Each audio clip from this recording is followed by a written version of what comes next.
समाजों में समय समय पर अव्यवस्था, डिसऑर्डर भी देखने को मिलती है।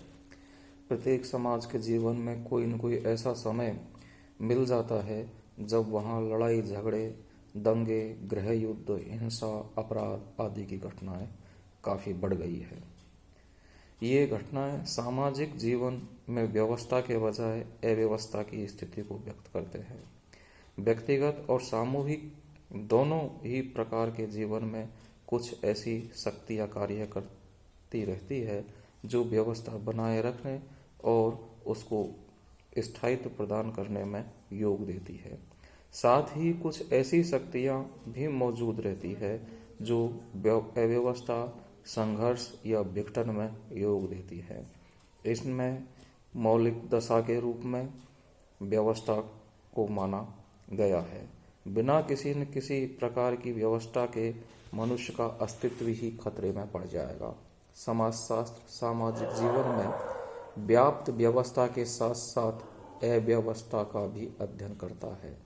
समाजशास्त्र में व्यवस्था, अव्यवस्था तथा व्यवस्थित और अव्यवस्थित परिवर्तन का अध्ययन सम्मिलित है। समाजशास्त्र सामाजिक व्यवस्थाओं में होने वाले परिवर्तनों का वर्णन और विश्लेषण भी करता है। साथ ही यह उन मौलिक प्रक्रियाओं को भी स्पष्ट करता है जिनसे एक सामाजिक व्यवस्था एक स्थिति से दूसरी में संगठन की स्थिति में पहुंचती है। किंग्सले डेविस ने बताया है कि मौलिक रूप से समाजशास्त्री की रुचि समाजों की व्यवस्थाओं के रूप में है और बिना प्रकारों का अध्ययन दिए सामाजिक संबंधों में है। समाजशास्त्र अपना ध्यान उन तरीके पर केंद्रित रखता है जिनसे समाज अपनी एकता और निरंतरता प्राप्त करते हैं तथा साथ ही यह उस तरीके पर भी जिससे वो बदलते हैं। समाजशास्त्रीय परिप्रेक्ष्य को समझने की दृष्टि से अनेक उदाहरण दिए जा सकते हैं, जैसे फुटबॉल का अध्ययन। इसका अध्ययन अलग अलग विज्ञानवेत्ता अपने अपने विज्ञान की दृष्टिकोण से करेंगे। भौतिक शास्त्री, प्राणी शास्त्री, वनस्पति शास्त्री, अर्थशास्त्री आदि का दृष्टिकोण एक दूसरे से भिन्न होगा।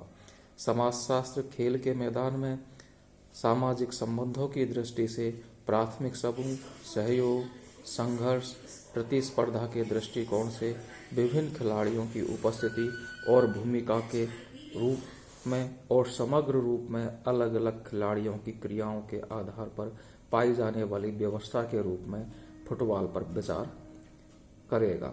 यही समाजशास्त्रीय परिप्रेक्ष्य है।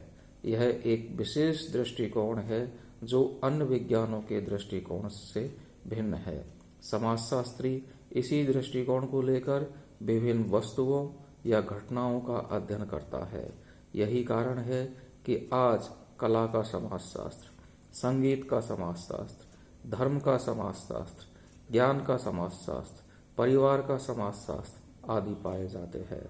समाजशास्त्री विशेष दृष्टिकोण से सामाजिक प्रघटना को देखता है और उसका अध्ययन तथा विश्लेषण करता है। समाजशास्त्रीय परिप्रेक्ष्य में एक और ध्यान सामाजिक संबंधों पर केंद्रित किया जाता है और दूसरी ओर यह देखने का प्रयास किया जाता है कि किसी वस्तु या घटना का हमारे सामाजिक जीवन पर क्या प्रभाव पड़ता है। यहाँ पता लगाने का प्रयत्न किया जाता है कि सामाजिक संबंधों, सामाजिक संस्थाओं, सामाजिक समूहों, सामाजिक मूल्यों, सामाजिक परिस्थिति और भूमिका, सामाजिक प्रक्रिया, सामाजिक नियंत्रण समग्र रूप में समाज में व्याप्त व्यवस्था और अव्यवस्था तथा इनमें होने वाले परिवर्तनों को विभिन्न घटनाएं किस प्रकार से प्रभावित करती है। यही समाजशास्त्रीय परिप्रेक्ष्य है। अन्य सामाजिक विज्ञानों के परिप्रेक्ष्य के संदर्भ में उपर्युक्त विवेचन से समाजशास्त्रीय परिप्रेक्ष्य स्वतः ही स्पष्ट है।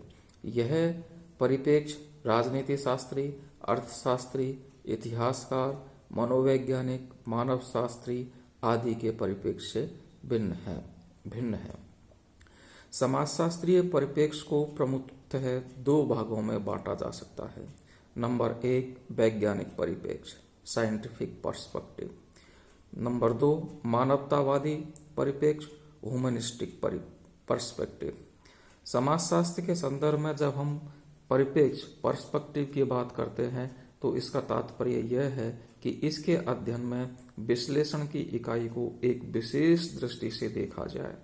किसी भी घटना के अस्तित्व एवं गतिविधि से संबंधित कई आयाम हो सकते हैं। घटना का अवलोकन करने वाला अध्ययनकर्ता इनमें से किसी विशिष्ट आयाम पर ध्यान केंद्रित करता है और शेष को नजरअंदाज कर देता है। उसकी यह प्रवृत्ति ही उसके विशेष परिप्रेक्ष्य को बतलाती है। समाजशास्त्र में विश्लेषण की इकाइयां समाज और उसके व्यवहार के भिन्न भिन्न रूप होते हैं। इनके विश्लेषण के लिए अध्ययन की इकाई के चारों ओर कई परिप्रेक्ष्यों का विकास होता है।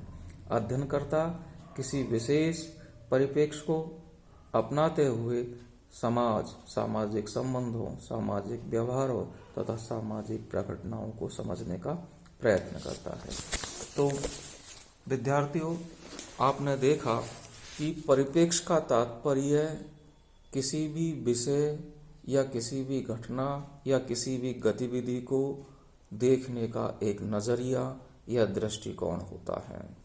अर्थात जब हम ये देखते हैं कि किसी एक घटना का ही अध्ययन समाजशास्त्र के अंतर्गत भी किया जाता है, राजनीति शास्त्र के अंतर्गत भी किया जाता है, इतिहास के अंतर्गत भी किया जाता है, मनोविज्ञान के अंतर्गत भी किया जाता है, तो फिर अलग अलग विषयों की आवश्यकता क्यों है? उन घटनाओं का अध्ययन क्यों नहीं एक विषय के अंतर्गत ही कर लिया जाए? इसका उत्तर यह है कि अलग अलग विज्ञानों अथवा अलग अलग विषयों का अपना अपना अलग अलग प्रकार का परिप्रेक्ष्य होता है। पर्सपेक्टिव उनका अलग अलग हो जाता है, देखने का नजरिया बदल जाता है, दृष्टिकोण बदल जाता है, संदर्भ परिधि बदल जाती है। उदाहरण के रूप में हम देख सकते हैं कि जब हम अपराधी व्यवहार का अध्ययन करते हैं तो हम समाजशास्त्र के अंतर्गत जब अपराधी व्यवहार का अध्ययन करेंगे तब हम ये देखेंगे या इस प्रकार के तथ्यों की खोज करने की कोशिश करेंगे कि कोई व्यक्ति अपराधी क्यों बना, उसका परिवार की पृष्ठभूमि कैसी है।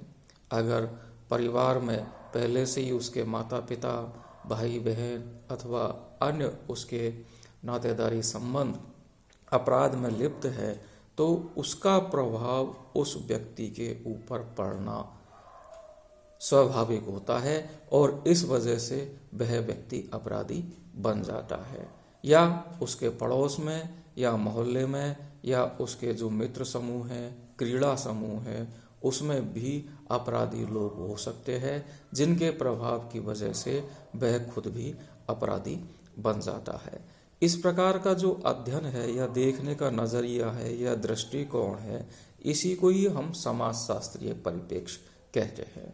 लेकिन जब इसी प्रकार की घटना अर्थात अपराध का अध्ययन राजनीति शास्त्र के अंतर्गत किया जाएगा तो उसे अलग प्रकार से उसका अध्ययन होगा। एक ही प्रकार का व्यवहार किसी राजनीतिक व्यवस्था में अपराध हो सकता है तो किसी दूसरी राजनीतिक व्यवस्था में वो अपराध नहीं हो सकता है। जैसे जब हम पूंजीवादी राजनीतिक व्यवस्था के अंतर्गत देखते हैं तो हम ये देखते हैं कि किसी भी तरह का कोई भी व्यवस्था के खिलाफ गतिविधि को अपराध माना जाता है। लेकिन जब हम साम्यवादी व्यवस्था के अंतर्गत देखते हैं तो साम्यवादी व्यवस्था में या समाजवादी व्यवस्था में इस प्रकार की गतिविधि जिससे सामाजिक समानता लाने का प्रयास करने के लिए धनी लोगों से हिंसा के माध्यम से या अन्य किसी माध्यम से धन छीन करके और निर्बल लोगों में वितरित कर दिया जाता है और सामाजिक समानता स्थापित करने का प्रयास किया जाता है, इस प्रकार के व्यवहार को समाजवादी व्यवस्था के अंतर्गत या साम्यवादी व्यवस्था के अंतर्गत या उस विचारधारा के अंतर्गत उतना अपराध नहीं माना जाता है जितना कि एक पूंजीवादी राजनीतिक व्यवस्था के अंतर्गत माना जाता है। तो इस प्रकार से राजनीति शास्त्र का जो दृष्टिकोण है वो बदल जाता है। ऐसा भी होता है कि विरोधी विचारधारा के व्यक्ति को झूठे मुकदमे में फंसा करके अपराधी सिद्ध करने का प्रयास किया जाता है। इस प्रकार का दृष्टिकोण राजनीति शास्त्र का अध्ययन करते समय देखा जाता है। लेकिन जब अपराध का ही अध्ययन एक अर्थशास्त्री करता है तो वह यह देखता है कि जब वितरण में असमानता होती है और कोई व्यक्ति जब अपनी मूलभूत न्यूनतम आवश्यकताओं की पूर्ति नहीं कर पाता है, अपने परिवार की आजीविका को सही ढंग से नहीं चला पाता है, तब अपराध जन्म लेता है। अर्थात गरीबी, बेरोजगारी, भुखमरी ये सब अपराध की उपजाऊ भूमि होती है। इस प्रकार का दृष्टिकोण अर्थशास्त्र का हो सकता है। तो इस तरह से हम एक ही घटना या एक ही प्रकार का व्यवहार का अध्ययन जब अलग अलग विषयों में करते हैं तो उनका दृष्टिकोण अध्ययन करने का या देखने का बदल जाता है। यही उन विषयों का परिप्रेक्ष्य है। जब हम समाजशास्त्र के अंतर्गत किसी घटना का अध्ययन करते हैं तो उस घटना का अध्ययन समाजशास्त्रीय परिप्रेक्ष्य से करते हैं। बहुत बहुत धन्यवाद।